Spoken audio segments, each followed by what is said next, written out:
Hi everyone, welcome back to China Freedom File.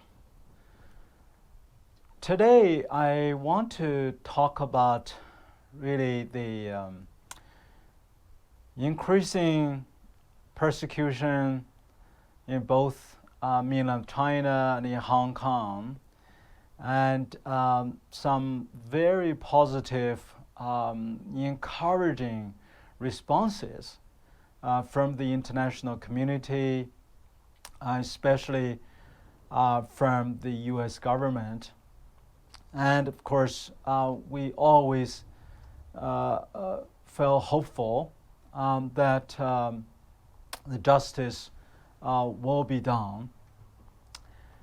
First of all, we have seen, of course, after the Chinese Communist Party imposed the so-called Hong Kong National Security Law, the Chinese Communist Party leaders and the imposed so-called Hong Kong National Security Committee and National Security Bureau in Hong Kong were all established, and on July from July 1st to July 3rd.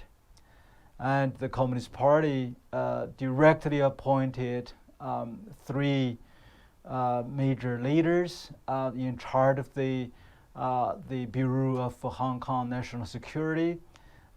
They were all hardliners, Communist Party leaders with brutal track record.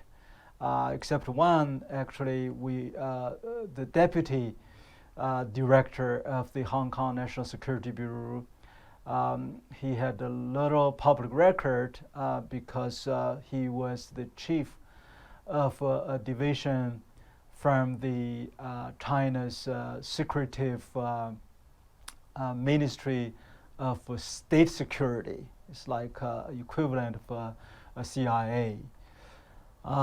He has not much public record except knowing that he used to work in the China's Ministry of State Security.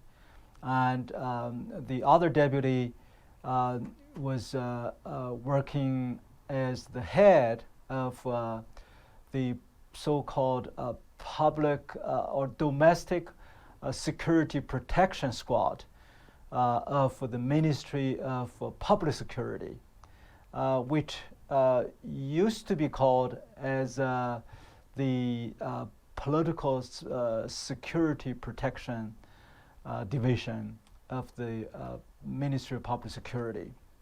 So that special division, also called known as the number 1 division, basically is directly responsible for most of the crackdown against the churches, the Protestant Christians, the Catholic Church Christians, and the Falun Gong practitioners, the Tibetans, the Uyghurs, the human rights lawyers, the human rights defenders, the petitioners, and most of the human rights, if not all, abuses were conducted directly by the members or leaders from this division.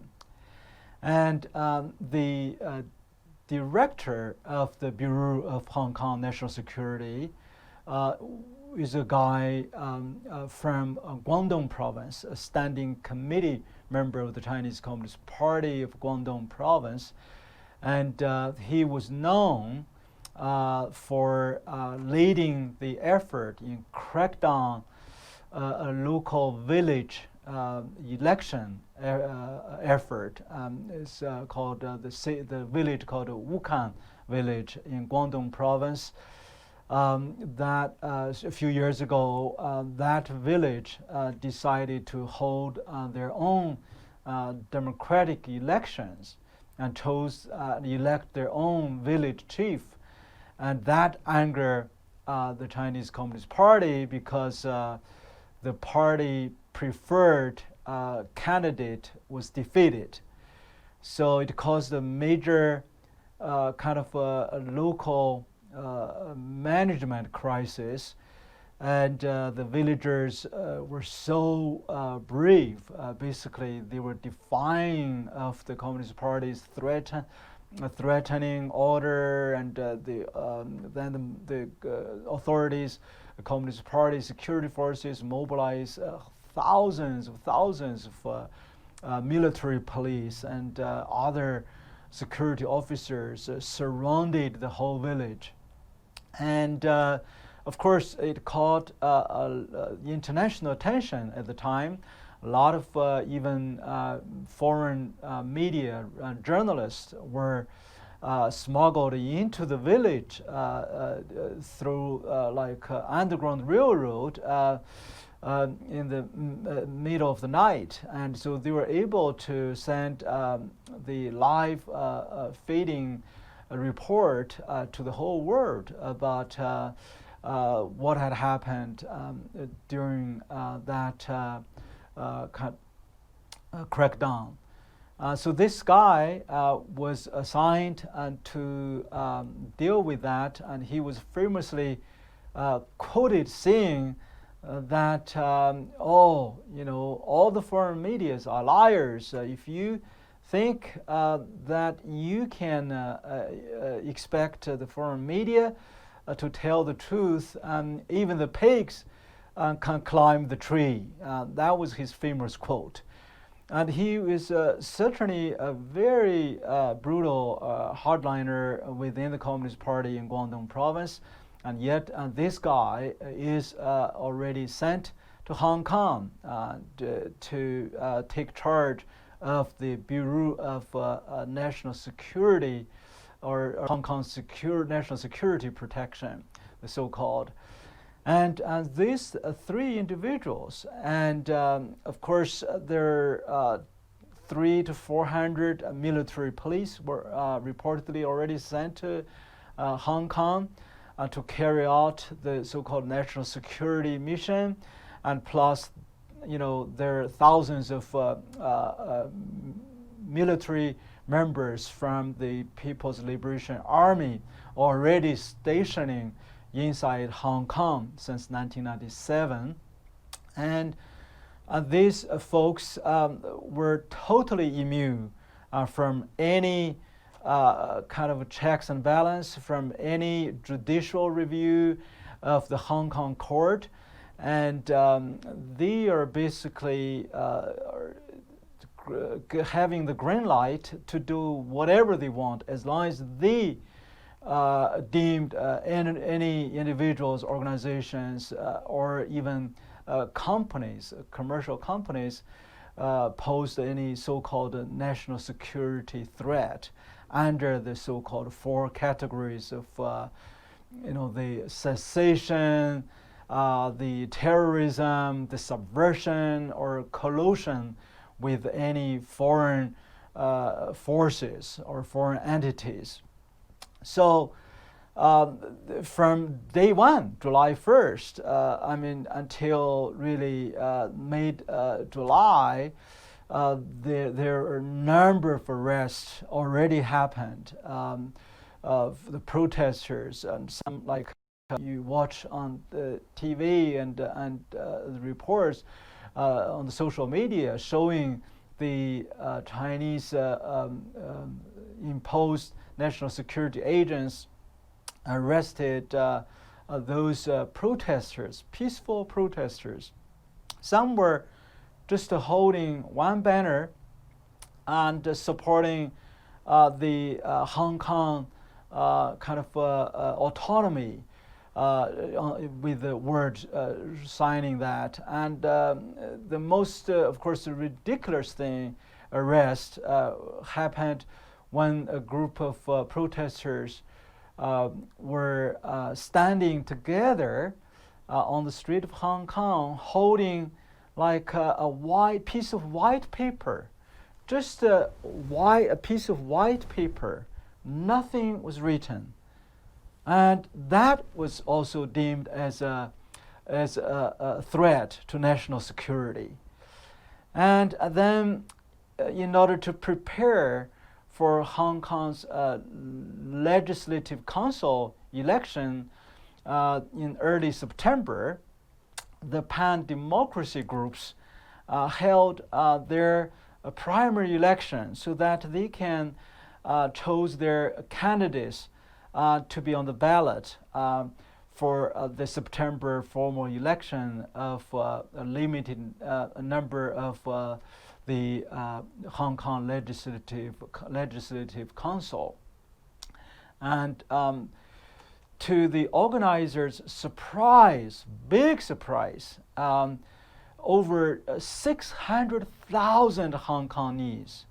I mean, that's nearly 10%. I mean, 9% of the Hong Kong population, certainly more than 10% of the electors cast their votes for a primary election for the pan-democracy parties and organizations who are willing to participate the election. And the organizer initially, according to their past experience on similar primary elections, they anticipate, perhaps around 170,000 people may show up to cast their votes, or even electronically, because of the Communist Party virus, obviously. And but this the turnout for this primary election, as Joshua Wong said, shows the Hong Kong people are fed up by the Chinese Communist Party's bullying and arbitrary arrest and imposing their so-called national security law to totally erode and destroy the one country, two systems, totally remove the judicial independence, and totally disregard of the rule of law in Hong Kong.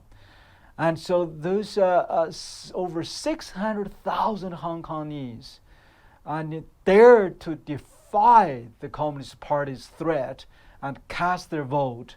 That itself is very encouraging. And I'm, was very, very moved, actually, because remember, I mean, those people under the so-called articles of the national security law could be prosecuted, and certainly being monitored and by showing up with their names, because they had to vote with their real names, with the real IDs.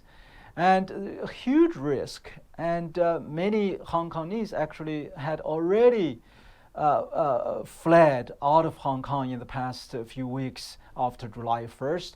And we also have seen the tremendous kind of encouragement from some of the candidates, some democracy freedom fighters, such as Joshua Huang, who could seek asylum anywhere in the free world, and who would be welcome to seek, safe harbor, even in some embassies or consulates, if he chose to.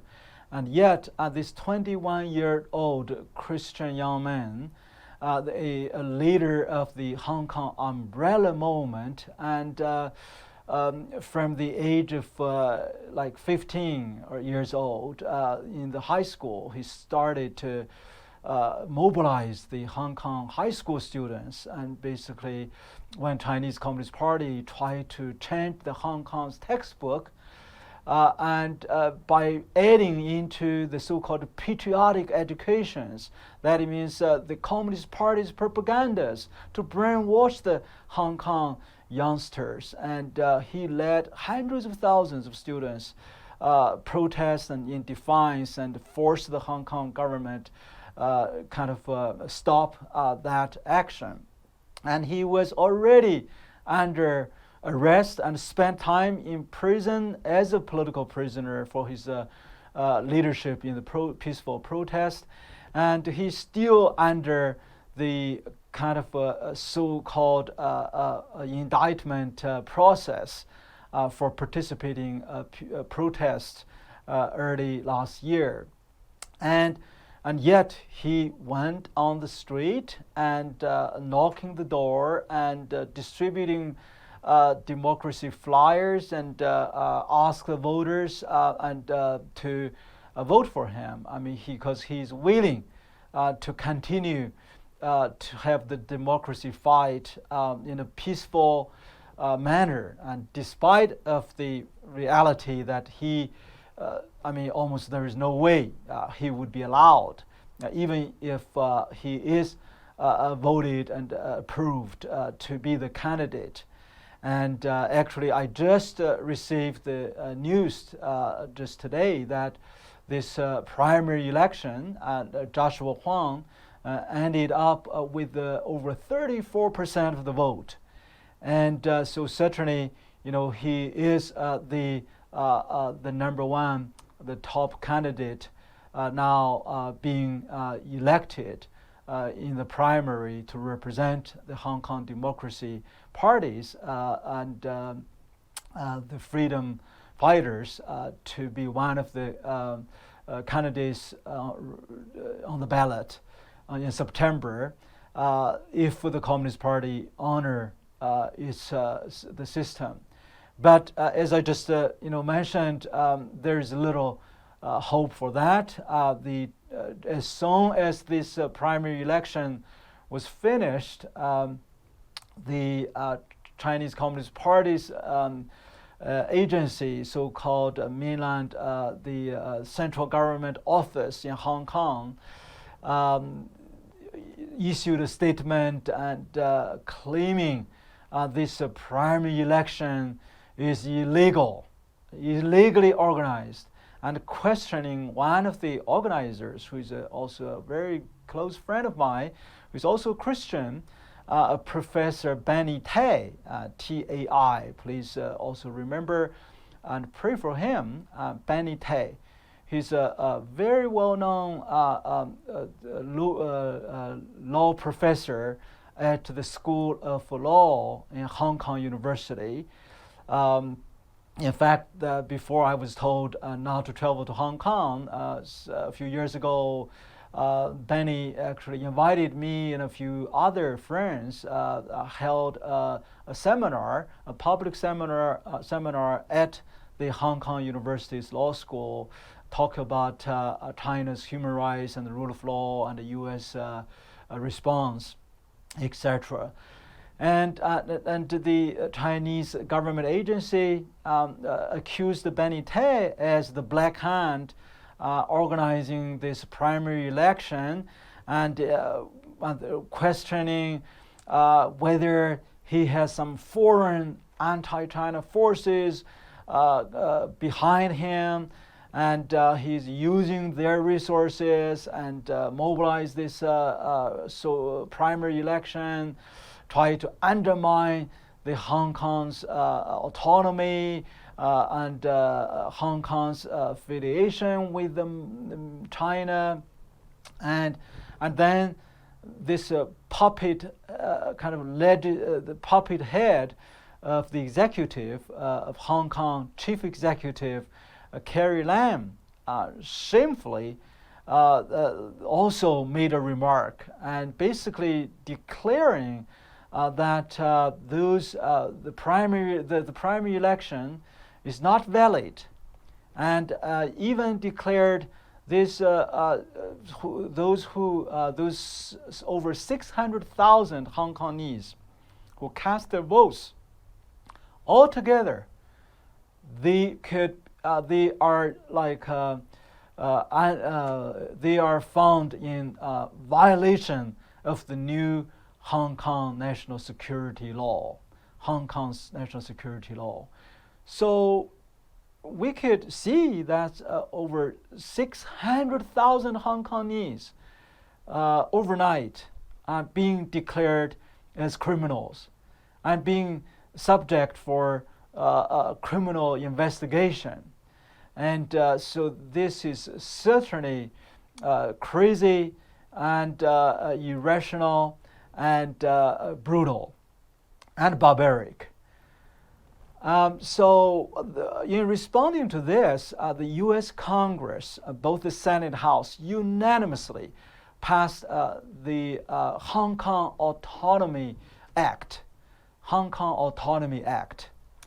And then on July 14th, President Trump, in his Rose Garden White House press conference, he announced he signed that Hong Kong Autonomy Act into U.S. law.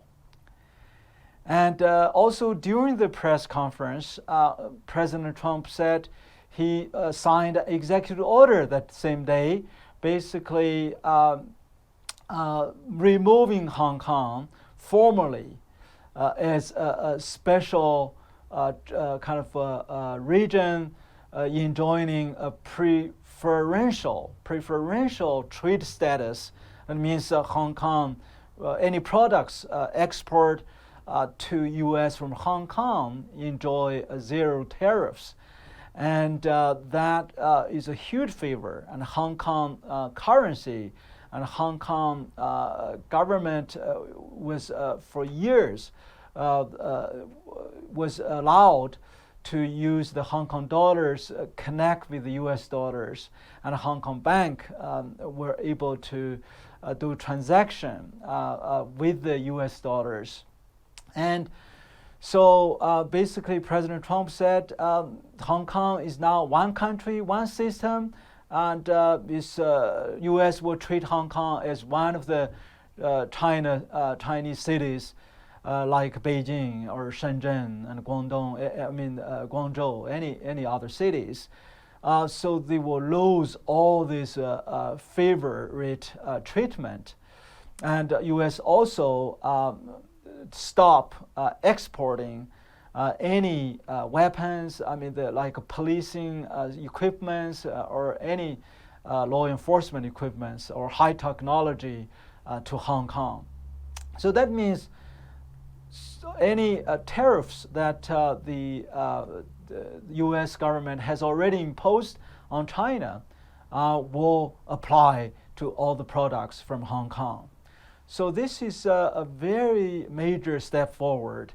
According to the Hong Kong Autonomy Act, the administration have 90 days to identify any human rights abusers and religious freedom violators, and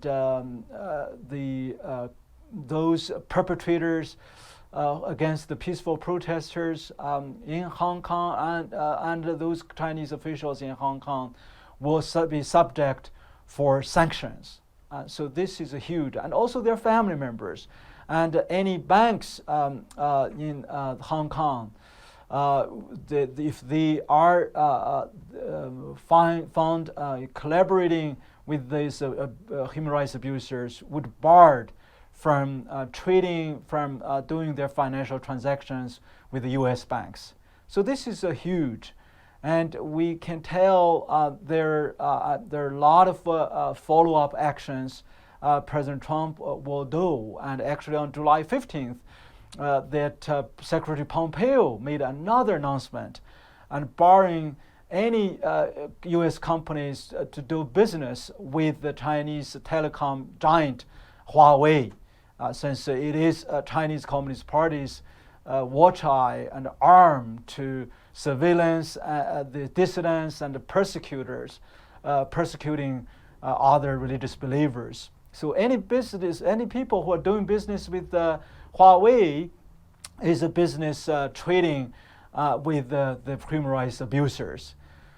So we have a lot of things to expect in the next few weeks or months. I just want to read one psalm, just one verse from Psalm 49, verse 5, as an encouragement that knowing that those fighters, human rights fighters, and those Christians, Catholics, there's Protestants, Protestants and Catholics and Uyghurs and all those who are abused in Chinese dark prison, you're not forgotten. In Psalm 49, verse 5 said, "Why should I fear in times of trouble, when the iniquity of those who cheat me surrounds me, those who trust in their wealth and boast of the abundance of their riches?" So this is Psalm 49, verse 5 to verse 6. May everybody get some encouragement and continue to pray for those who are suffering. Thank you very much for your attention.